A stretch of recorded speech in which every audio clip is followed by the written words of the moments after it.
So hello guys, আজকে আমাদের গ্রামে শীতলা পুজোতে মৎস্য খেতে গিয়ে আমার পাতে মাছ দিয়ে দিবে আর আমার সালার কাকা শ্বশুর এইভাবে জঙ্গল থেকে বেরাবে কখনোই ভাবিনি। চলো তাহলে তোমাদের প্রথম থেকে দেখাই। আমরা প্রথমে তিনজনে বেরিয়ে পড়লাম বাড়ি থেকে মন্দিরে যাওয়ার জন্য। ফাইনালি কিছুক্ষণ পর মন্দিরে চলে এসেছি।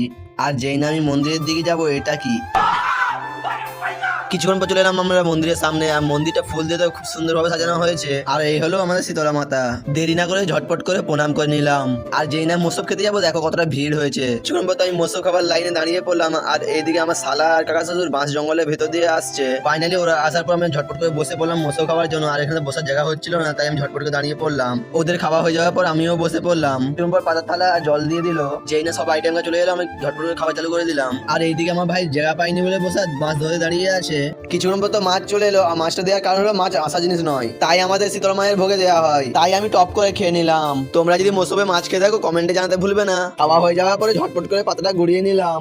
হাঁটতে হাঁটতে চলে এলাম আমার পাতাটা ফেলার জন্য। ঝটপট করে পাতাটা ফেলে হাত ধুয়ে নিলাম। আর কিছুক্ষণ পর তো টেজের উপরে উঠে পড়লাম। আর দেখো কত লোক মৌসুম খাচ্ছে। हेलो गाइस, हम लोग खाना खा लिया। आप घर जाएंगे? आप घर जाएंगे। ये कौन होता है? लड़की होता है? लड़की हमारा दोस्त का लड़की है, हमारा लड़का है।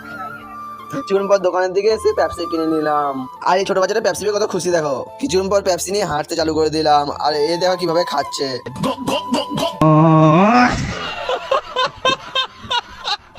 কিছুক্ষণ পর চলে এলাম আমরা স্কুলে। আর স্কুলের ভিডিওটা আপলোড হয়ে গেছে, গিয়ে দেখতে পারো।